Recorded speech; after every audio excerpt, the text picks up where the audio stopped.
हे प्रभु धर्मराज, आज यही कर्मर खातारे एमिति एक चमत्कार देखिबाकु मिलिछि जहा मोर त्रिकालदर्शी बुद्धि को मध्य स्तब्ध करि देछि।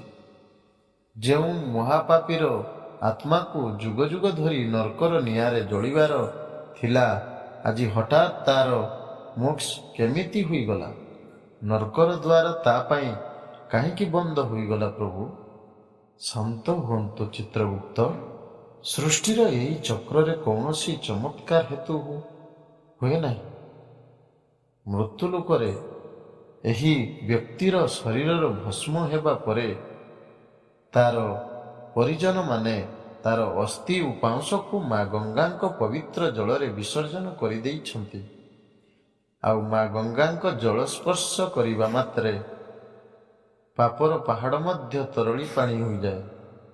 ଚିତ୍ରଗୁପ୍ତ, ଏହି ରହସ୍ୟ ଜାଣିବାକୁ ହେଲେ ଆମକୁ ସତ୍ୟଯୁଗର ସେହି ସମୟକୁ ଯିବାକୁ ହେବ, ଯେତେବେଳେ ଅଯୋଧ୍ୟାରେ ସୂର୍ଯ୍ୟବଂଶୀ ରାଜା ସଗର ରାଜତ୍ୱ କରୁଥିଲେ।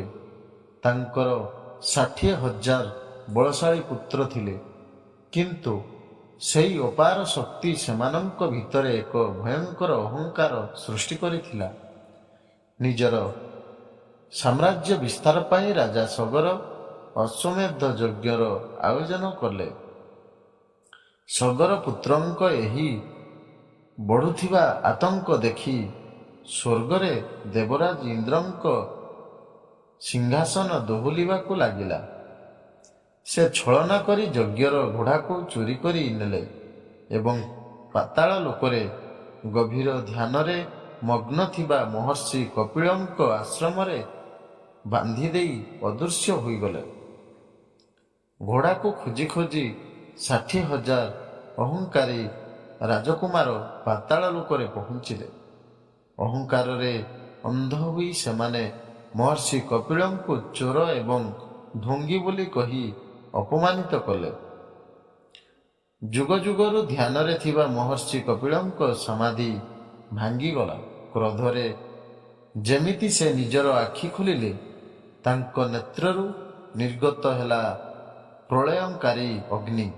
ଚାହୁଁ ଚାହୁଁ 60,000 ରାଜକୁମାରଙ୍କ ଶରୀରର ଏବଂ ସେମାନଙ୍କର ଅହଙ୍କାର ଜଳି ପାଉଁଶ ହୋଇଗଲା। ପାତାଳ ଲୋକରେ କେବଳ ରହିଗଲା ପାଉଁଶର ଏକ ବିଶାଳ ପାହାଡ଼। ସେମାନଙ୍କର ଆତ୍ମା ମୁକ୍ତି ନ ପାଇ ପ୍ରେତୟୋନିରେ ତଡ଼ପିବାକୁ ଲାଗିଲା।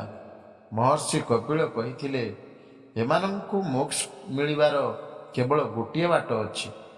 ଯଦି ସ୍ୱର୍ଗର ଦେବୀ ନଦୀ ଗଙ୍ଗା ପୃଥିବୀକୁ ଆସି ଏହି ପାଉଁଶକୁ ସ୍ପର୍ଶ କରିବେ।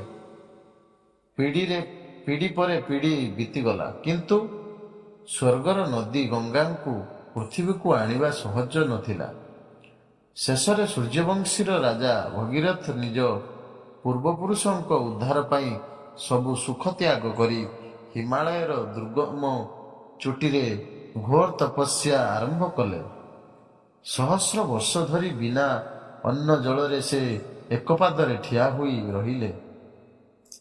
ଶରୀରର ଶୁଖି କଙ୍କାଳ ହୋଇଗଲା, କିନ୍ତୁ ସଂକଳ୍ପ ଦୋହଲିଲା ନାହିଁ।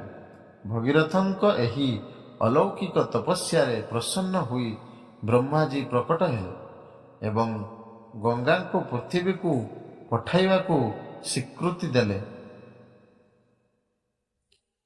କିନ୍ତୁ ବ୍ରହ୍ମାଜୀ ଚେତାବନୀ ଦେଲେ ଯେ ଗଙ୍ଗାଙ୍କ ପ୍ରଖର ସ୍ରୋତକୁ ପୃଥିବୀ ସହି କରିପାରିବ ନାହିଁ। ପୃଥିବୀ ଧ୍ୱଂସ ହୋଇଯିବ। ଏହି ବ୍ରହ୍ମାଣ୍ଡରେ କେବଳ ଦେବଙ୍କ ଦେବ ମହାଦେବ ହିଁ ଗଙ୍ଗାଙ୍କ ବେଗକୁ ଧାରଣ କରିପାରିବେ। ଭଗୀରଥ ପୁଣି ମହାଦେବଙ୍କୁ ପ୍ରସନ୍ନ କରିବାକୁ ତପସ୍ୟା କଲେ ଏବଂ ଭୋଳାନାଥ ଗଙ୍ଗାଙ୍କୁ ନିଜ ଜଟାରେ ଧାରଣ କରିବାକୁ ପ୍ରସ୍ତୁତ ହେଲେ। କିନ୍ତୁ ଚିତ୍ରଗୁପ୍ତ, ସେହି ସମୟରେ ମା ଗଙ୍ଗାଙ୍କ ମନରେ ଅହଙ୍କାର ଆସିଗଲା। ସେ ଭାବିଲେ, ମୁଁ ମୋର ପ୍ରଖର ବେଗରେ ଶିବଙ୍କୁ ମଧ୍ୟ ଭସାଇ ନେଇ ପାତାଳକୁ ଚାଲିଯିବି। ଅନ୍ତର୍ଯ୍ୟାମୀ ମହାଦେବ ଗଙ୍ଗାଙ୍କ ଏହି ଅହଙ୍କାରକୁ ବୁଝିଗଲେ। ଯେମିତି ଗଙ୍ଗା ସ୍ୱର୍ଗରୁ ଝାମ୍ପି ମାରିଲେ, ମହାଦେବ ନିଜର ବିଶାଳ ଜଟାକୁ ମେଲାଇ ଦେଲେ। ଗଙ୍ଗା ଶିବଙ୍କ ଜଟା ଜାଲରେ ଏମିତି ଛନ୍ଦି ହୋଇଗଲେ ଯେ ବାହାରିବାର ବାଟ ପାଇଲେ ନାହିଁ। ସ୍ୱର୍ଗର ଗର୍ବିତ ଗଙ୍ଗା ଶିବଙ୍କ ଜଟାରେ କଏଦ ହୋଇ ରହିଗଲେ। ଭଗୀରଥଙ୍କ ବ୍ୟାକୁଳ ପ୍ରାର୍ଥନା ପରେ ଆଶୁତୋଷ ମହାଦେବ ଶାନ୍ତ ହେଲେ ଏବଂ ନିଜ ଜଟାରୁ ଏକ ଛୋଟ ଧାରା ପୃଥିବୀ ପୃଷ୍ଠକୁ ମୁକ୍ତ କଲେ।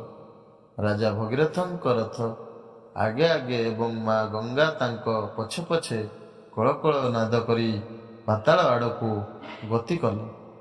ଯେତେବେଳେ ଗଙ୍ଗାଙ୍କ ପବିତ୍ର ଜଳର ପ୍ରଥମ ବିନ୍ଦୁ ସେଇ 60,000 ସଗରପୁତ୍ରଙ୍କ ପାଉଁଶକୁ ସ୍ପର୍ଶ କଲା, ସେତେବେଳେ ପାତାଳର ସେଇ ଅନ୍ଧକାର ଦୂର ହୋଇ ଏକ ଦିବ୍ୟ ଆଲୋକ ଖେଳିଗଲା।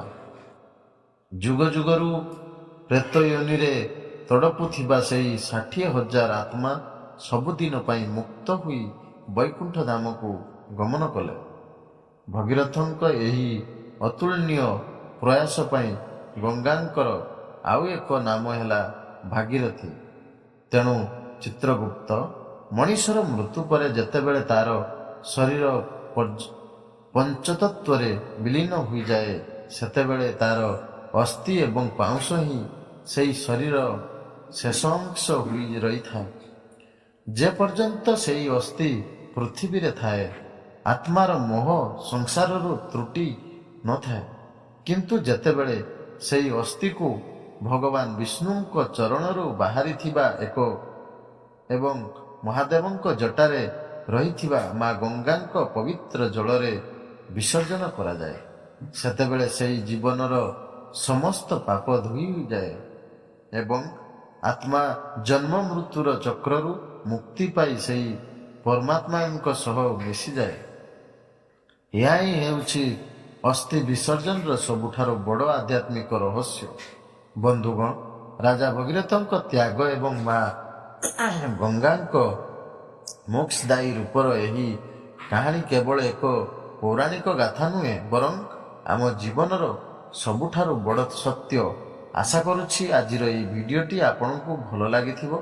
ଯଦି ଏହି ରହସ୍ୟମୟ ସୂଚନା ଆପଣଙ୍କ ହୃଦୟକୁ ଛୁଇଁଥାଏ, ତେବେ ଭିଡ଼ିଓକୁ ଏବେ ହିଁ ଏକ ଲାଇକ୍ କରନ୍ତୁ ଏବଂ ନିଜ ପରିବାର ସହ ସେୟାର କରନ୍ତୁ। ରାଜା ଭଗୀରଥଙ୍କ ଏହି ମହାନ ତ୍ୟାଗ ଆପଣଙ୍କୁ କେମିତି ଲାଗିଲା ଆମକୁ କମେଣ୍ଟ କରି ନିଶ୍ଚୟ ଜଣାନ୍ତୁ। ଆଉ କମେଣ୍ଟ ବକ୍ସରେ ହର ହର ଗଙ୍ଗେ କିମ୍ବା ଜୟ ମା ଗଙ୍ଗା ଲେଖିବାକୁ ଜମାରୁ ଭୁଲିବେନି। ଏମିତି ଆହୁରି ଅନେକ ଆଧ୍ୟାତ୍ମିକ ଏବଂ ରହସ୍ୟମୟ ଭିଡ଼ିଓ ଦେଖିବା ପାଇଁ ଆମ ଚ୍ୟାନେଲକୁ ସବସ୍କ୍ରାଇବ୍ କରନ୍ତୁ। ଧନ୍ୟବାଦ। ଜୟ ମା ଗଙ୍ଗା।